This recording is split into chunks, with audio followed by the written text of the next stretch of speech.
Hi, everybody, and welcome to Birth Talk, where we have conversations about thinking about birth in a new way, as well as preparing yourself for birth. Now, today I have a guest I'm very excited about, Janel Mirendah. Hi, Janel. Hey.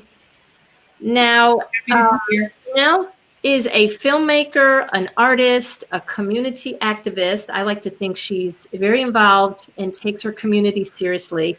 And most of all, you'll find that Janel is very passionate that the most important moments of our life occur in utero. They can be traced back to birth.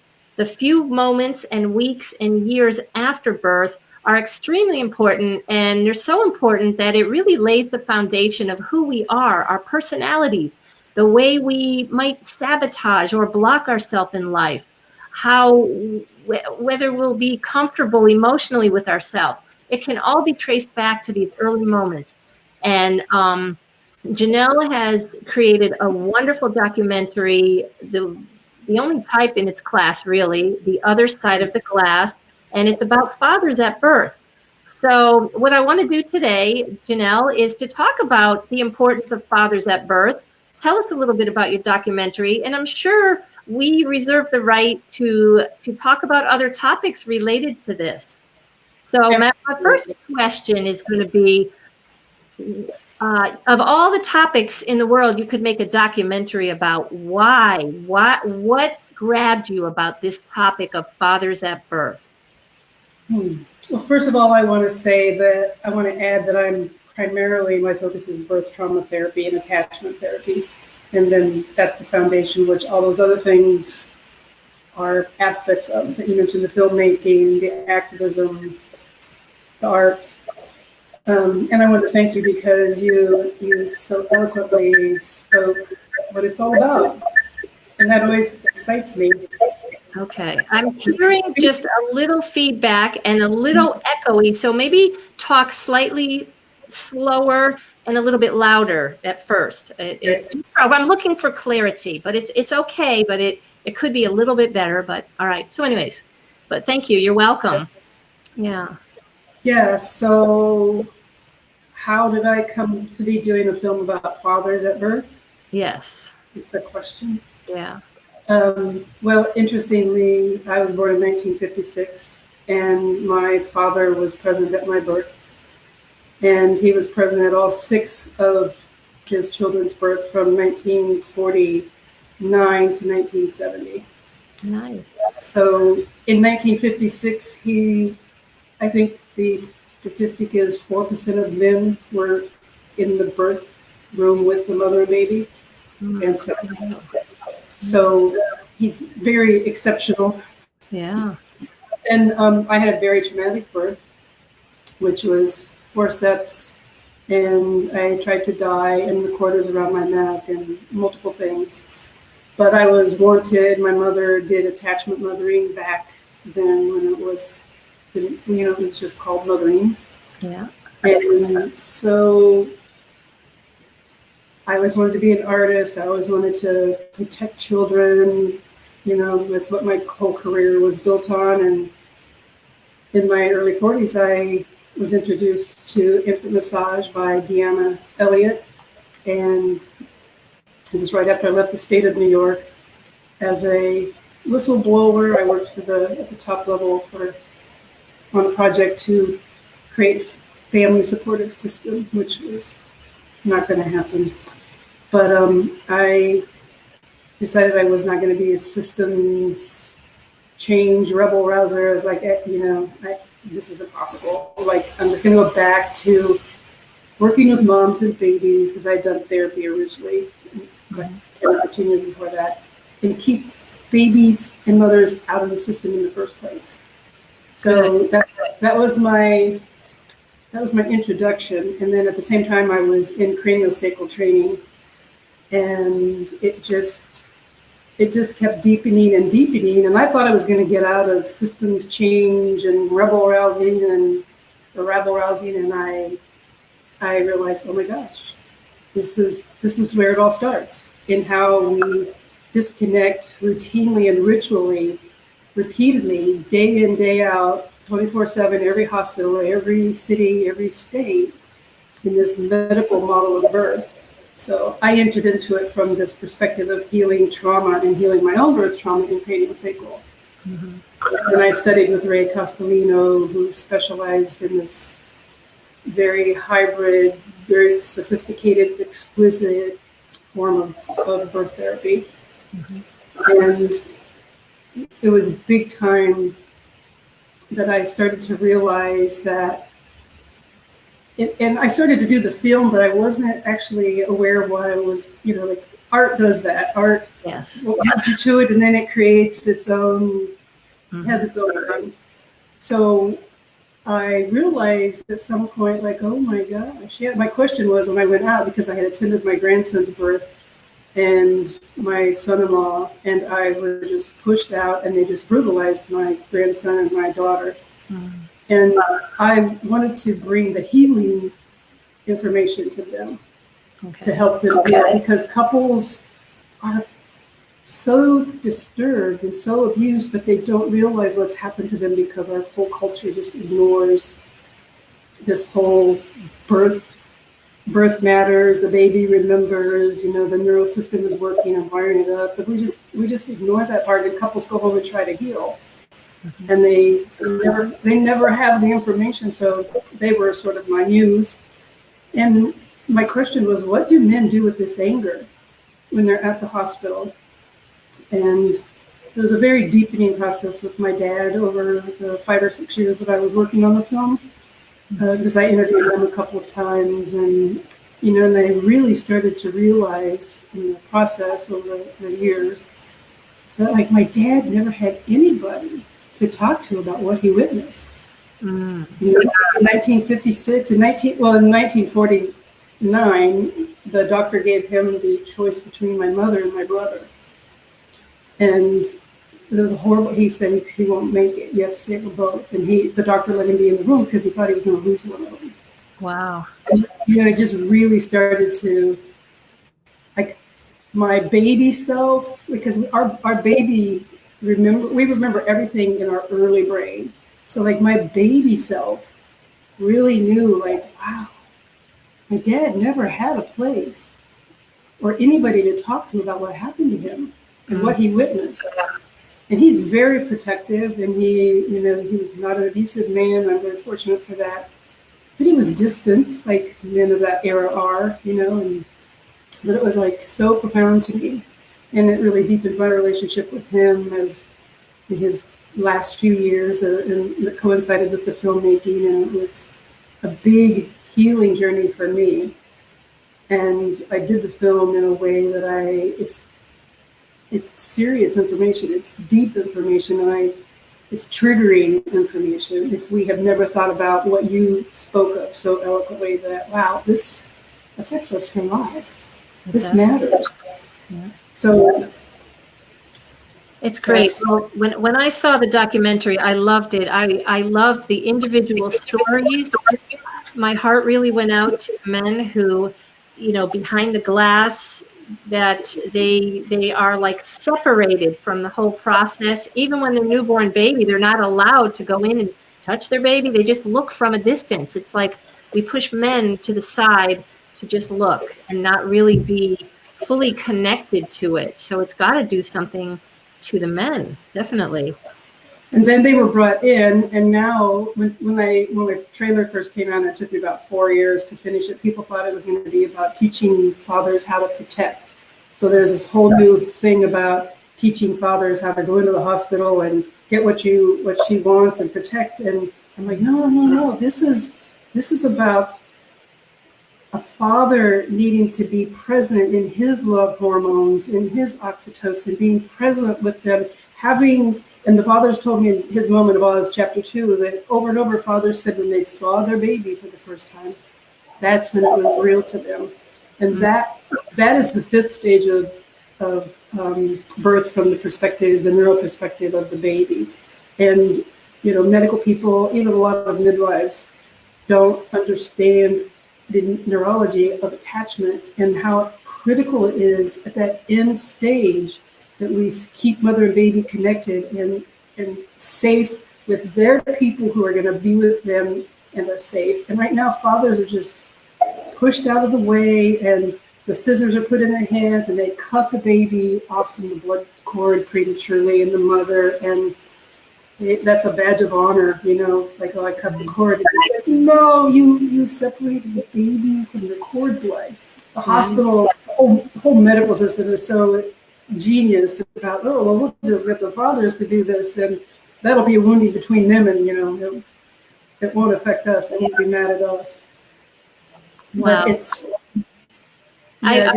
I'm just sitting here thinking, this kind of goes off tangent a little bit, but I'm just thinking of okay, great. All right. I'm thinking of first-time fathers. In our culture, many of them will go along with the wife to a doctor's appointment. They'll look at the ultrasound picture. They'll sort of witness the birth, but they're not really participating. And then let's say 2 days later, they go home from the hospital, and the mother is now bonding with the baby as she tries to breastfeed. And he might be left wondering, well, what's my place? Maybe I'm jealous if he hasn't properly. If he himself, let's say, was a C-section baby, circumcised, bottle fed, put in another room, daycare, if he did not have this close attachment, parenting himself, now he's a father for the first time. He loves his wife, everything's great, and now 2 become 3. And so I think a man could go into depression, and he feels left out, jealous of the baby, if he has not been properly integrated into the whole process. And men aren't really integrated. So that's kind of, like another thing. If he does not have a strong emotional maturity about himself, that's just going to explode something else. And then who is he to go talk to? Other men aren't talking about this. And the woman might not know even what's going on with him, because she's just trying to recover physically and nurse the baby and all that. So the baby's a story. Go ahead. That's my work, is the baby has a story, and the baby's telling the story, and they need to have a process of integrating together. And if it doesn't happen at birth, if they don't have that natural, the mother catches the baby, brings the baby to her breast, meets the baby, tends to the baby until the baby crawls to the breast while the father is tending to her. Yeah. If they don't have that, then, they're going to have struggles, because the baby has a physiological need. We all have a physiological need. I live for the moment when people get, oh my God, viscerally, like I was the baby. They talk about this all the time as if I wasn't even there and it didn't impact me. And I love that light bulb moment. That's what I live for. But most of us didn't get that. Right. I was going somewhere with that, and I had multiple things pop in. Yeah, I just my heart goes out to the first-time parents. They also have no clue. I would say our cultures, when I look at the millennials and the Zoomers, I see selfishness as far as they're going to drive and buy a coffee. They're going to buy fast food. They're going to go to sleep when they want. They're going to go on trips. Now you have a new baby, and guess what? The parents who want to breastfeed, nurse their baby, that baby might want to be ready to feed every 2 to 3 hours. Now they're zombies. They're not getting sleep. They're not getting sleep. And so they really don't know what it means to go with sleep deprivation. And I think a lot of people give up on the breastfeeding. I know they do, because, a bottle fed, just, put that formula, it's heavy, it takes longer to digest, and they get longer sleep. So that's yet another problem for the newborn. The newborn might be abandoned from breastfeeding because the parents are too tired. So it's almost like we need a community around people to understand and to help and to bring them meals and to maybe clean their house and to maybe you sleep when the baby sleeps. Look, lady, you do not have to have a clean house. You can't continue your life as it was before the baby, yet everybody is in a hurry to do that. I want to get back to work. I want to get my pre-pregnancy body back. I want my sleep. And are you paying attention to the baby and the baby's story, as you say? Yeah, that's quite quite a calamity you just described, and it reminds me of, there are several ways that we can go with conversation, but one of the things I've really been promoting this last year is the idea of funding the baby, and funding babies to have their mother for 12 months, because that's when the limbic system is still in development. But before I talk about that, I just wanted to go back to what you were saying about the fathers and preparedness. And, we just don't value the whole birth process in this culture. And it's just been given over to technology and strangers and medicine. And most men don't ever think about it until it's happening. And you can't catch up. And there's this expectation that they're going to want to do all this preparation, and they don't get why, for one thing. When I was screening the film, I had a couple of men thank me that my film is not explicit. I don't want to watch another woman giving birth. It's very uncomfortable to be in a group of people, and it sounds like sex, and it's uncomfortable to see this going on, and it doesn't help them to understand. And I hoped that my film would support men to get more involved. In fact, what I really hoped that my film would do was raise the consciousness of men to be the ones to go to their local hospitals and go to their state legislators and go to the federal legislators and create, empowered and woman-led birth, physiological midwifery, and support home birth. And, not midwives with, in the last 10 years, I've seen certified nurse midwives being brought into the hospitals. And I think that's a direct action of what the fathers call the war machine. And that is they don't want out of hospital birth. They don't want physiological midwifery. So they're providing the nurse midwives in the system. Okay. But men can't protect when they're at the birth. And we have to stop telling men to be prepared to fight for what get the doula, who also can't fight for what you want. And everybody just has to sit back and watch it happen. And there's always doulas experience vicarious trauma all the time when they can't stop what's going on, and we know it. And we have to stop saying that doulas and midwives and grandmas and fathers can stop the violence in the hospital, because they can't. When you're there, it's totally out of your control. Fathers never have felt so powerless. The fathers told me over and over, it's like being in a war zone. Wow. Like it was taken over. Yeah. And one father in chapter 3 is such a heartbreaking story. He was telling me how he was supposed to be the one to don't let me get an epidural. Don't let me get an epidural. And she ended up getting the epidural, because you can't go into the hospital expecting to have a natural birth. They don't want to do natural birth.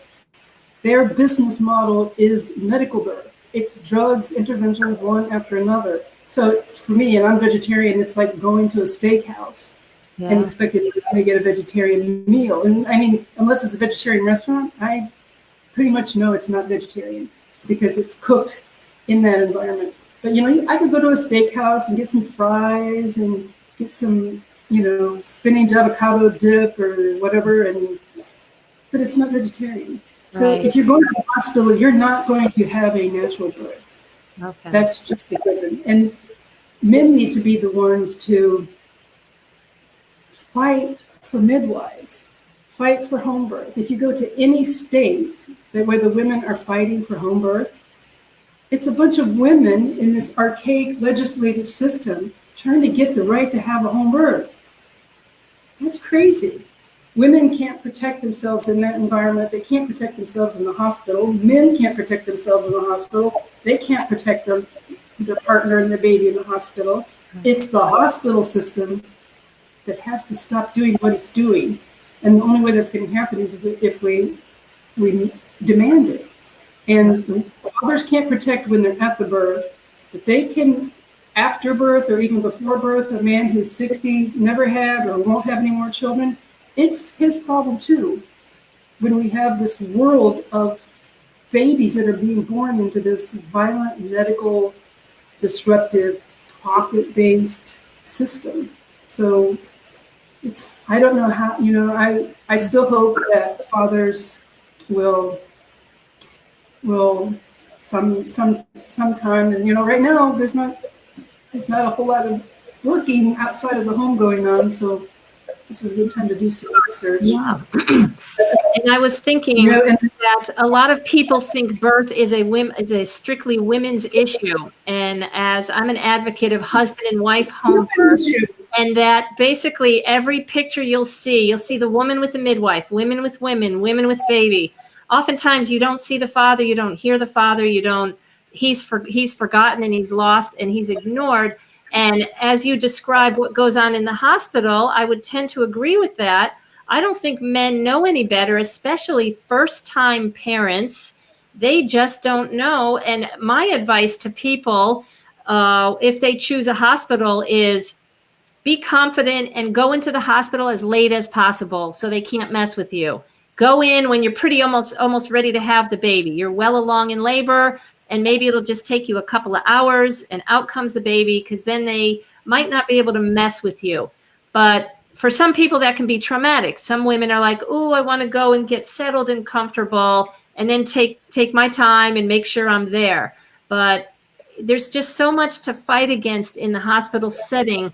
So let's just think of the first-time father. What are some of the advice that you can give to guys who are expecting they're going to be dads for the first time? Maybe they're in their late 20s, early 30s, late 30s.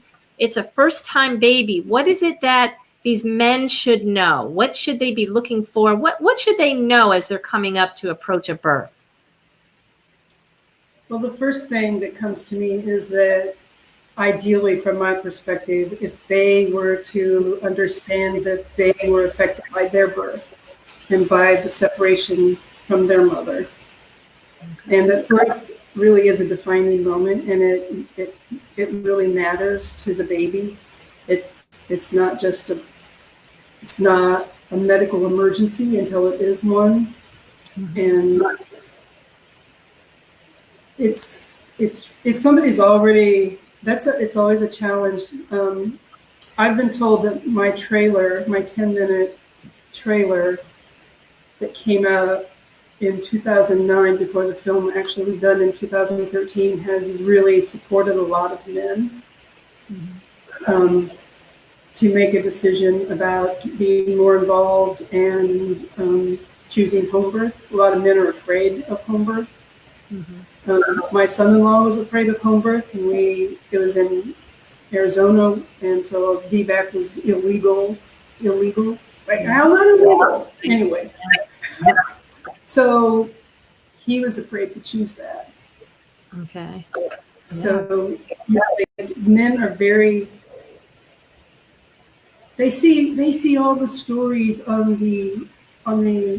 See, they should watch birth films, but they don't want to. But they see all these births on mainstream media, and they think that that's what birth is. And I remember this show, maybe back in the 80s or 90s, this female lawyer was presenting to the court, and all of a sudden, she goes into labor.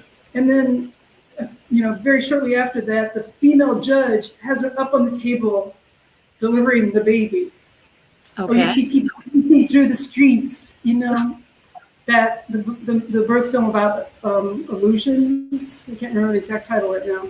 Oh, no. There's a birth film about busting the illusions, and it's all these scenes and all these TV shows that show this drama, all the, Grey's Anatomy, all those shows. They just had a birth recently, screaming on her back, We just need to, he needs to start looking at birth, and it's just not a good time. I remember when I was pregnant for Mariah, I'm like, oh, and her dad goes out one day to take videos back, and he's gone for hours, and he comes back and he's sold his traded his beloved Supra from college that we'd towed and dragged everywhere for a Honda Civic, because it's not safe for a baby to be in a Toyota Supra sports car. Okay.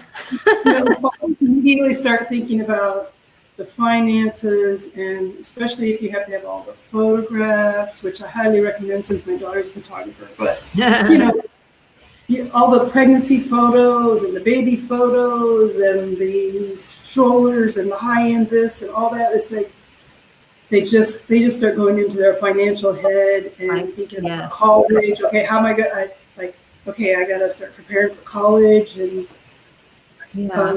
true. We can let our imaginations run wild with the practical aspects. And I want to say hi to everybody who's joining us here. Martha says yes to what you're talking about.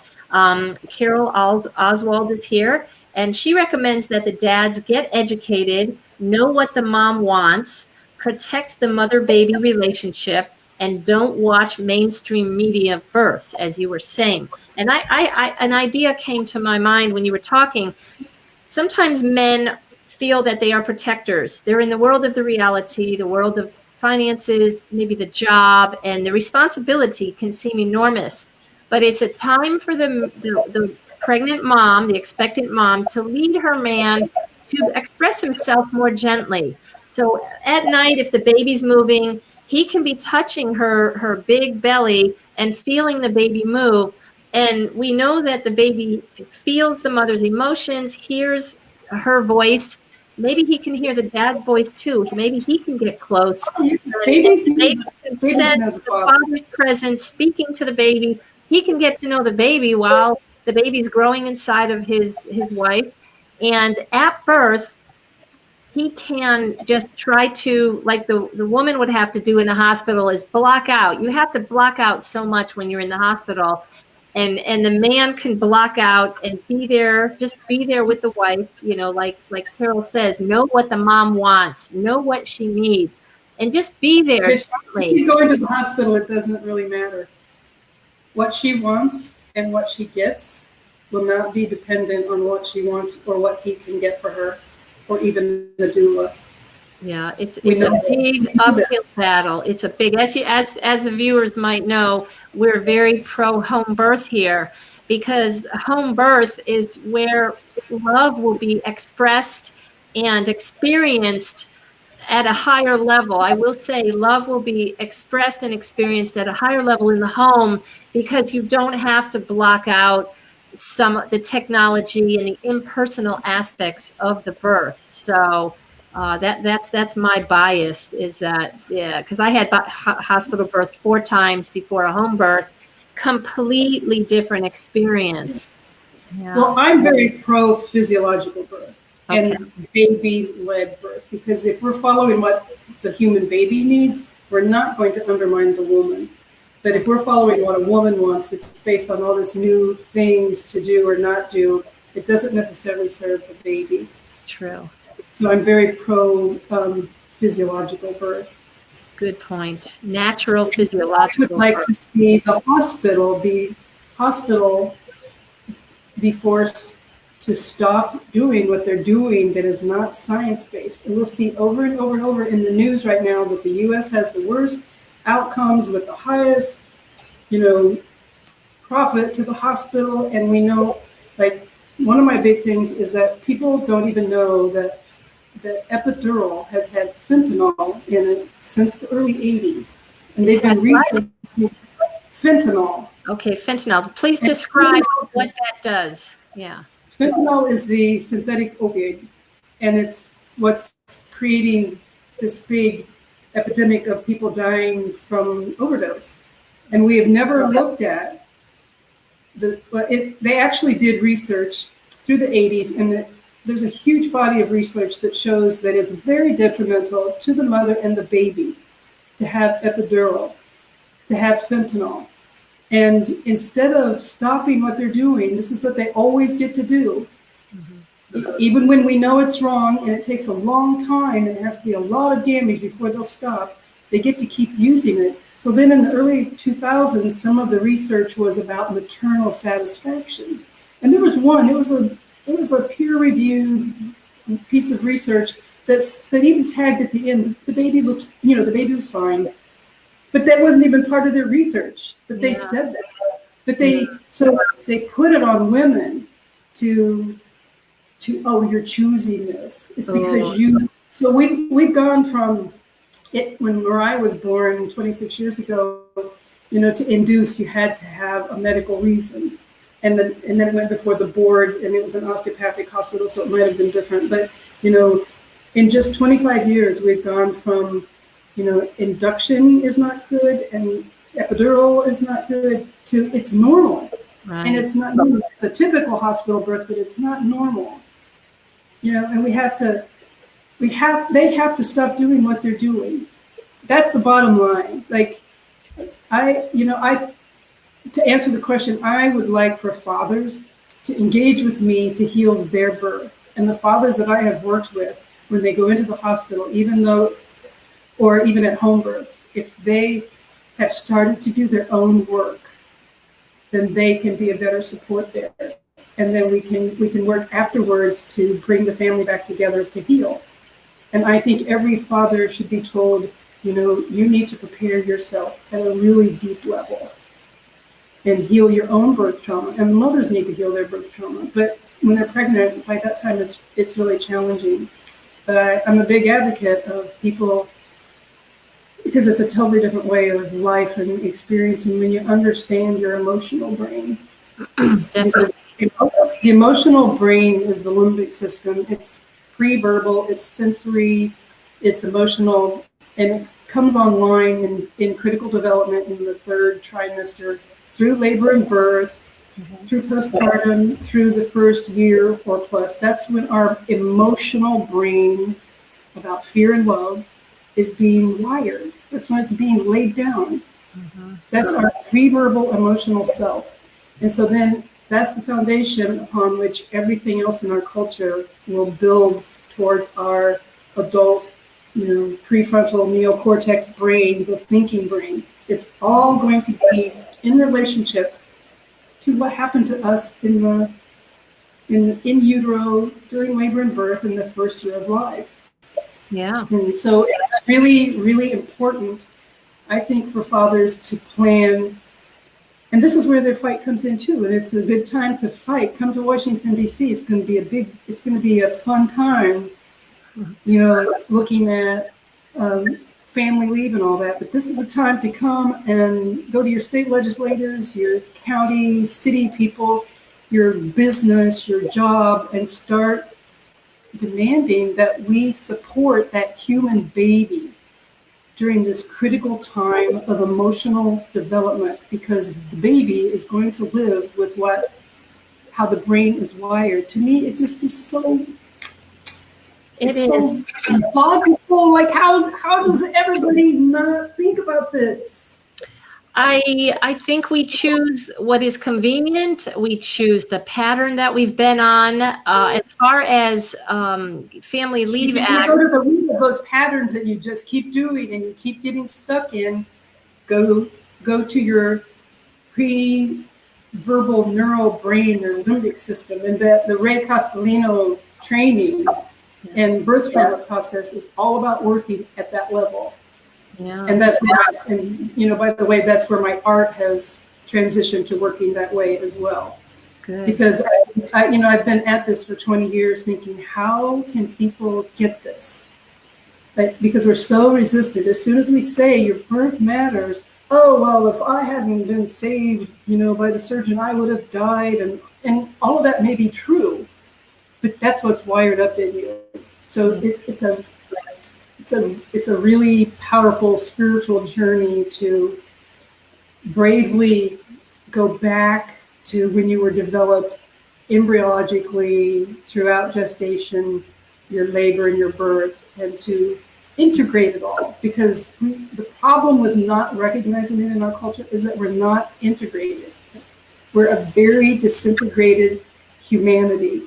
And birth, at the end of birth, that fifth stage of birth from the neural perspective, which is the Castellino and Emerson work of 60, 70 years combined work, is that this is the stage where we integrate. And if you look at birth, it's crazy chaotic. Like just all these things, you know, even catching the baby and up to mama. Like Yeah. you just skipped one of the most important, it's hard to say which is most important, but a very critical stage of birth. Because the baby, we all have this biological imperative to crawl to the breast and self-attach. And when we do that, we complete the neural circuitry of birth. And all the chaos in the world is being created by disrupting that moment. That's what I totally believe. Yeah.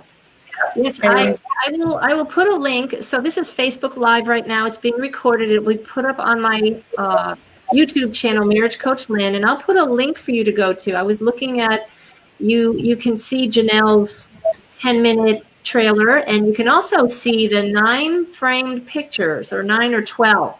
And it definitely shows that passage that baby instinctively knows to go for the mother's breast on its own, and given it its own opportunity to do that, and the freedom and opportunity to do that. And when you were talking, I was thinking about how it's not easy for men to want to be vulnerable, to say, hey, I think I'm going to examine my birth. Especially, what about the man who has been circumcised? He has a baby boy, and the wife, oftentimes the baby boys are not being circumcised because the wife is like, hey, this is not, we're going to leave him intact. Now he has to heal. There's a lot of, what are you saying? I'm imperfect, and what's wrong with it? Or people who say, well, circumcision is just a little cut. Well, it's, wow, that's another whole issue of abuse of a baby that people, I don't think, get. And and I wanted to say also, your family leave legislation is good. There are a lot of people who won't want to take time or don't feel they have the personality to go and get involved politically. And so what I suggest to people, especially women, is that if you're going to continue to work, can you work from the home? Can you bring this baby to work? That's another conversation not being had. Bringing your baby to work. But that's not what babies need. That's not what babies need. I'm really hardcore. Right. I'm really so hardcore. What does the baby need? About what we're funding and what we're promoting, because if we focus on what the human baby needs, we're going to create a different world. And babies don't need to be in the workplace. Babies what need kind to of be. world will we present? And then are you now telling, oh, should moms stay at home? Dads should work from home? Moms want to stay at home. Moms what? do. You know that moms want to stay at home. I've been in a group a few years ago of professional women who are going to be home with their babies at 3 months. And 3 months is the end of the eat, sleep, poop stage, where it's easy to freedom, hand them off to somebody, but the baby's waking up. The baby is engaging with the mother. It's one of the hardest. If you think about how hard it is for a woman to go back to work, what about this baby? Oh gosh, that's a shock.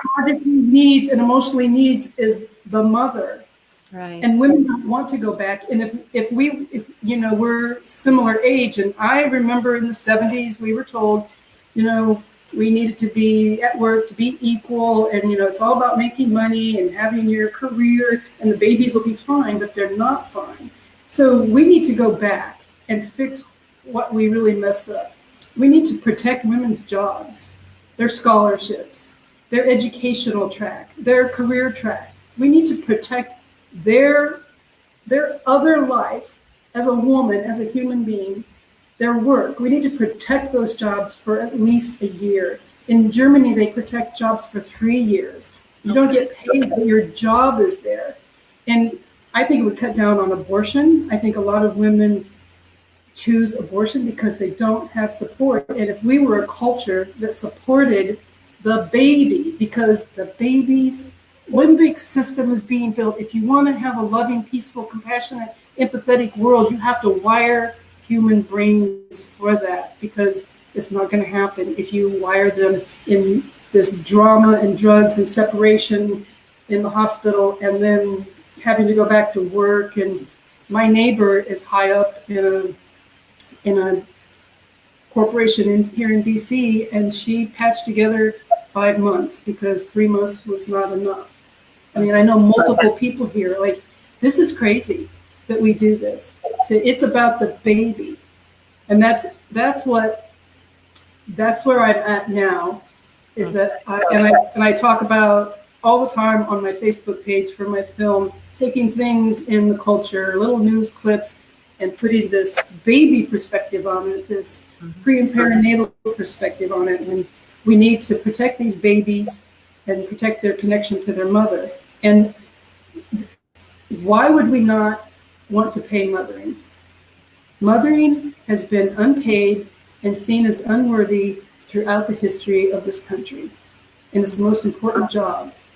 And there would be so much good that could come out of paying a woman a living wage to stay home with her baby for a year. And there's a scientific foundation for this, and it's research done by James Prescott at the NIH in the 80s. And he studied peaceful cultures, and he had people all over. He was in charge of this department at NIH, and they discovered that the 3 characteristics of a peaceful culture have to do with, the first thing is they carry the babies for a year. And he has the research to show how in the vestibular system, the baby needs this. It's profound work. The second thing was that they need to be breastfed for 3 to 5 years. Well, you say that and people lose their mind because they've seen babies breastfeeding for 3, maybe 6 months, right? No, you don't have a 3 at the breast every 2 hours. You have a baby who gets hurt or wants to nurse in the morning and at night. It's and there's evidence about how it's very good for the baby's immune system, and that's pretty important right now, right? So the third thing is a little bit more controversial, but the peaceful cultures did not have a restrictive and shaming, puritanical view of sexuality. So premarital sex was not this horrible guilt that you're going to go to hell for. And they had fewer teen pregnancies because guess what?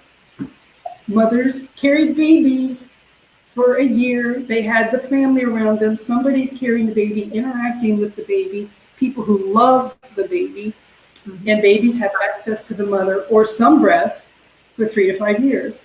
So those babies don't have this current perspective of sexuality that our culture has, where it's very predatory. It's even more predatory, and it's consuming, and it's indiscriminate. It's not about love, and it's not about connection. It's about trying to find connection. Trying to find it in all the wrong ways. So they didn't have. So they're peaceful cultures. They don't go to war. There's less crime. There's less substance abuse because there's validation and there's emotional maturity and there's trust that was developed. And let me just share with you. Go ahead. I was going to share with you a few comments when we were talking. We're getting there, people out there. Thank you for being here. Okay, so Susan Fierro-Baig has a few things to say. 5 minutes ago, she says many moms want to go to work to get away and be stimulated because they are isolated and feel unchallenged. That's another issue of we don't give importance to having babies. And those career women that I know, having 2 or less children, they can continue on with their career. When they have 3 and 4 kids, there's a lot more to juggle. But anyways, she also says that some women. I think that those mothers want the stimulation, but they feel more compelled that they have to be there. And we're told, like you said, you got to get your body back in shape. Women need to be lying in with their babies for the first 6 weeks instead of out there running around. So it's about changing the cultural thinking and the dynamic, because deep down, those women have a horrible conflict between, I want to be with this baby, I want to be with this baby, but I want to be out there. And, the consumer culture just perpetuates it. It does. It does. And so Susan also says some women do enjoy career, but most want to be with their family and can't. And income level has a lot to do with that. Women not being able to stay home.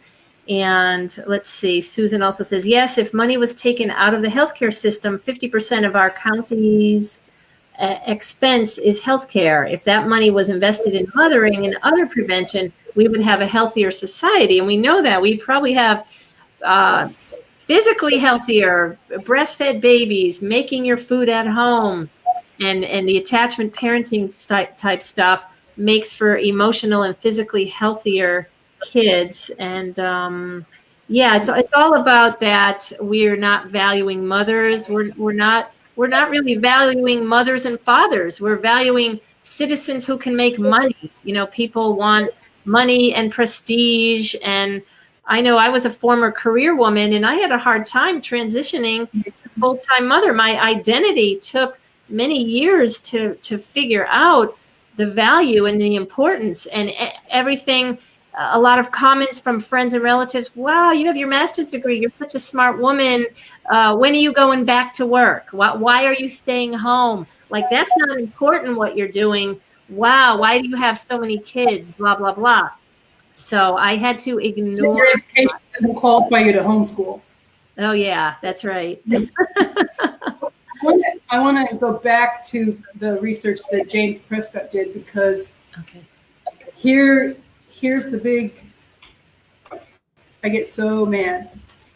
James presented his research in the 70s and 80s, and it was well received. I mean, 78 and 70, during the late 70s, he was presenting the research, and it was well received.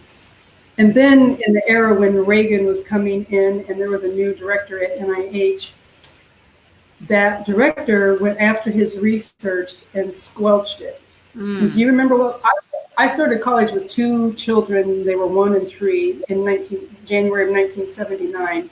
And sometimes when I think about it, it's just so frustrating to me that our government knew at that point, and it was being received in NIH, that we needed to support mothers and babies for the first year of life. Mm-hmm. And they squelched it, and it's actually been scrubbed. So that research that showed us, you know, like, can you imagine what the world would be like today if we had taken that information and said, well, let's fund mothering for the baby and the mother for 1 year.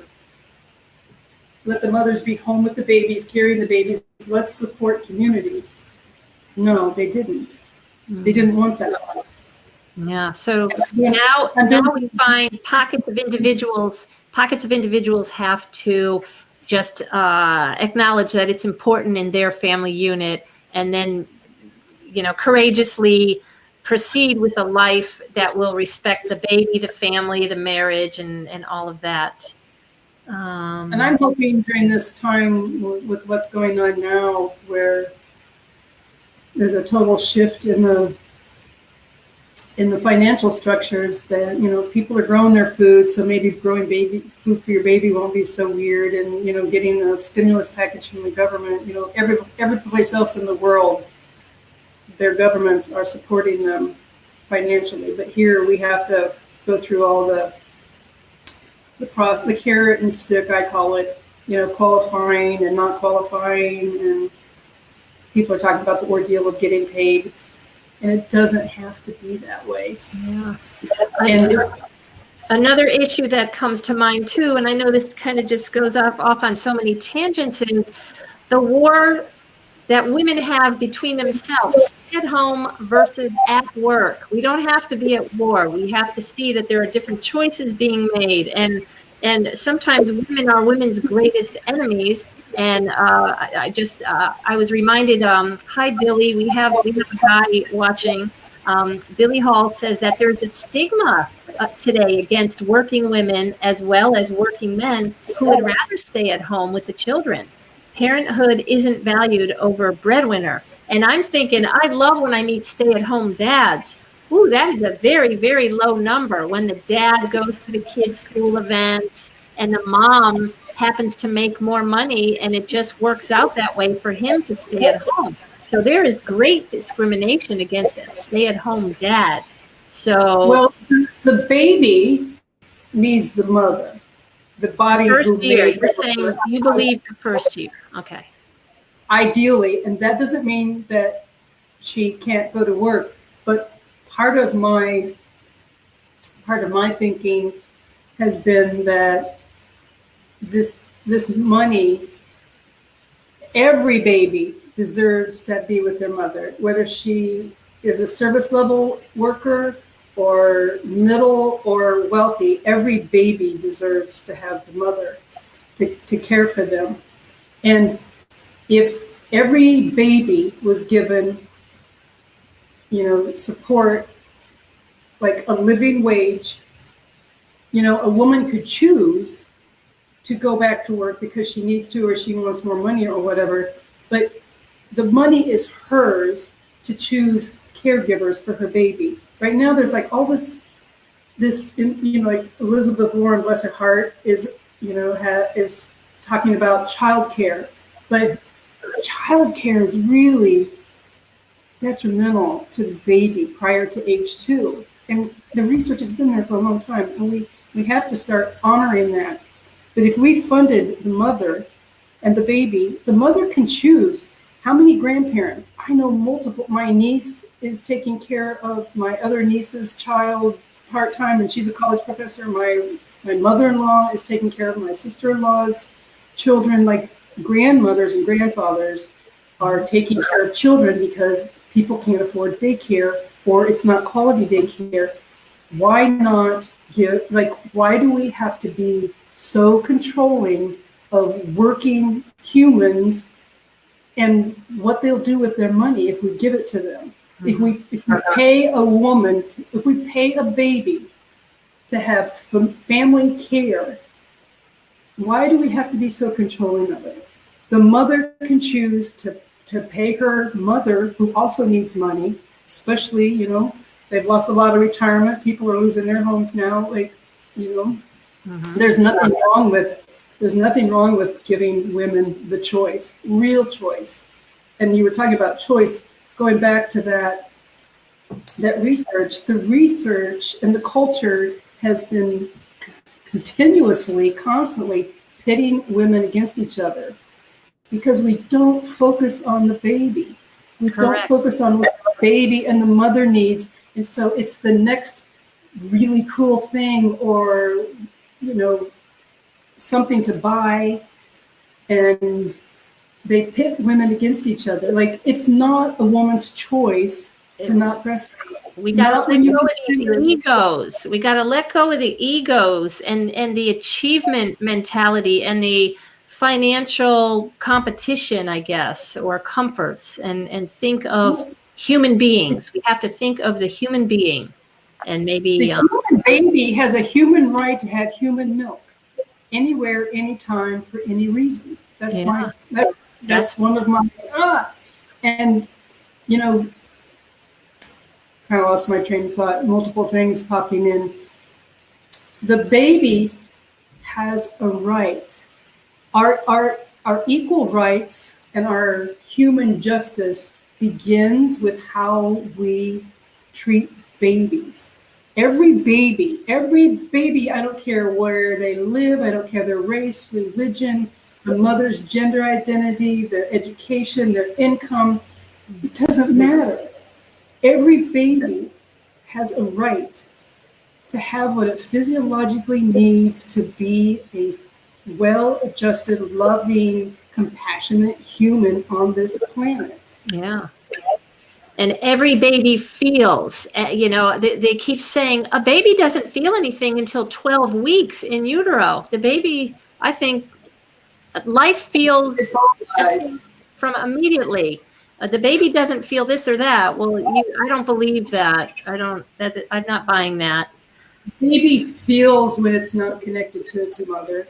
And so what I was saying is that a baby, it's not a woman's right to choose to or not breastfeed.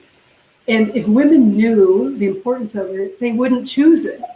So to me, it's not being anti-woman or judgmental. It's about being judgmental about the culture if you want to call me judgmental, but it's like the baby and the mother have together have these human rights, and no woman would ever choose not to do what's right for her baby if she knew the truth. And our culture lies to us, and they pit us against each other.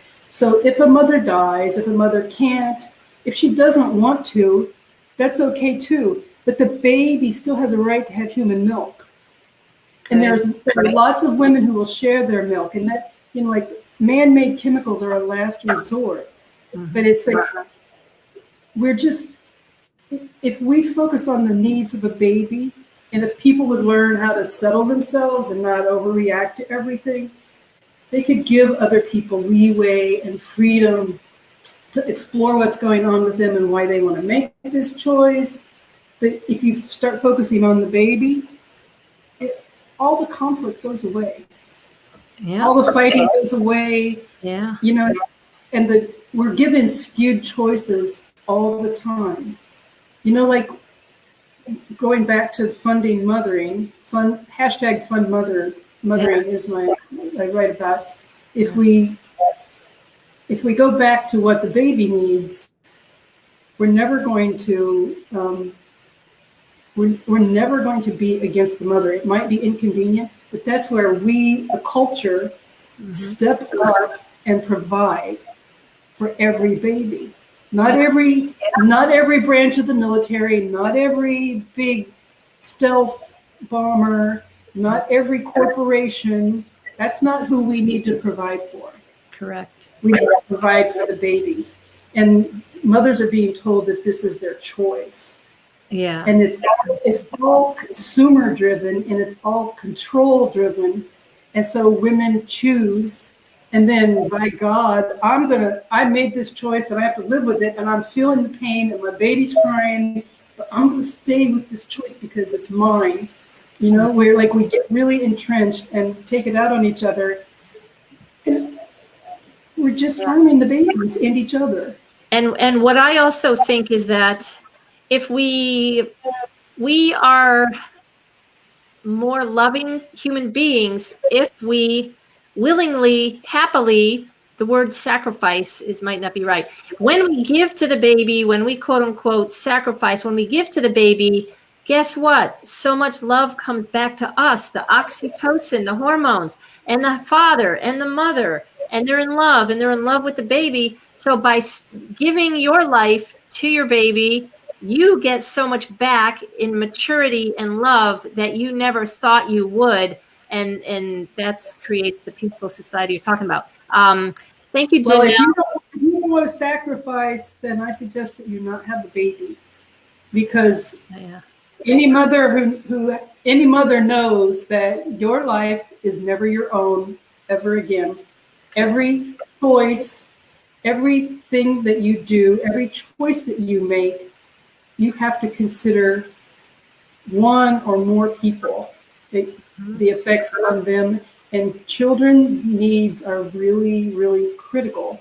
And if you're not ready, I tell people that, I agree. You need to your choice and this and that. But you have just entered into a world that you had no idea about. You are going to sacrifice every day of your life. Yeah. If you want to look at it in terms of sacrifice.